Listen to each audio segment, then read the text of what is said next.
ऐसा नहीं है कि नेहरू जी से मतभेद नहीं थे, और मतभेद चर्चा में गंभीर रूप से उभर कर सामने आती थी। मैंने एक बार पंडित जी से कह दिया था कि आपका एक मिला जुला व्यक्तित्व है और आप में चर्चिल भी है और चैम्बरलेन भी है। कांग्रेस के मित्र शायद भरोसा नहीं करेंगे। साउथ ब्लॉक में नेहरू जी का एक चित्र लगा रहता था, मैं आते जाते देखता था। नेहरू जी के साथ सदन में नोक झोंक भी हुआ करती थी। मैं नया था, पीछे बैठता था, कभी कभी तो बोलने के लिए मुझे वॉकआउट करना पड़ता था।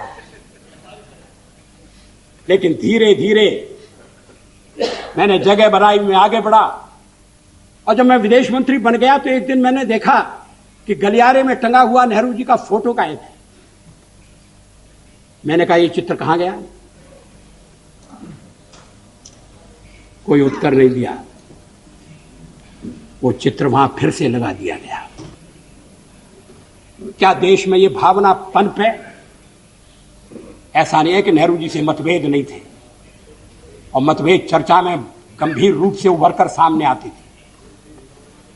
मैंने एक बार पंडित जी से कह दिया था कि आपका एक मिला जुला व्यक्तित्व है और आप में चर्चिल भी है और चैम्बरलेन भी है। वो नाराज नहीं हुए।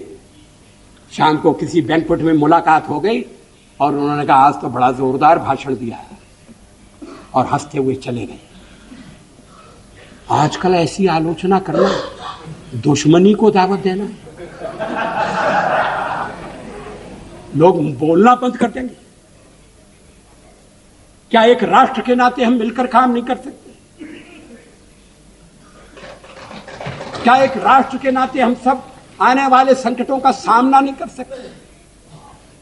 एक शताब्दी खत्म हो रही है, दूसरी शताब्दी दरवाजे पर खड़ी है।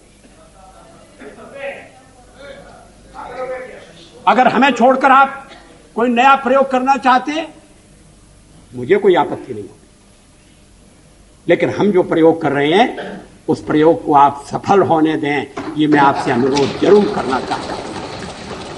जब जेनेवा में मानवाधिकारों के सम्मेलन में कश्मीर के सवाल को हमारे पड़ोसी ने उठाने का फैसला किया,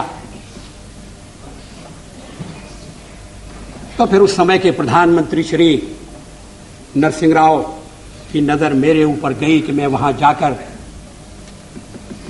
भारत का प्रतिनिधित्व करूं। हमारे पड़ोसी देश के लोगों को बड़ा आश्चर्य हुआ, वहां के नेताओं को बड़ा ताज्जुब हुआ।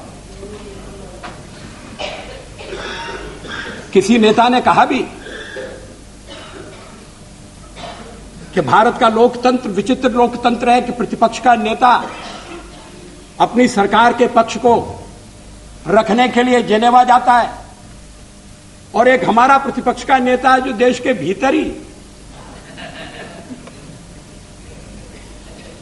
ऐसी कठिनाइयां पैदा करता है जिससे अंतर्राष्ट्रीय बाधाएं और उत्पन्न होती हैं। लोगों ने कहा कि नरसिंह राव जी सरल आदमी नहीं है, बड़े चतुर आदमी हैं।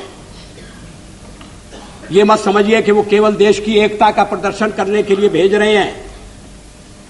कहीं कहीं उनके मन में यह भी हो सकता है कि अगर जेनेवा में बात नहीं बनी और खिलाफ प्रस्ताव पास हो गया तो दोष में हिस्सा बटाने के लिए वाजपेयी भी बलि का बकरा बनाया जा सकता है। मैंने इस पर विश्वास नहीं किया।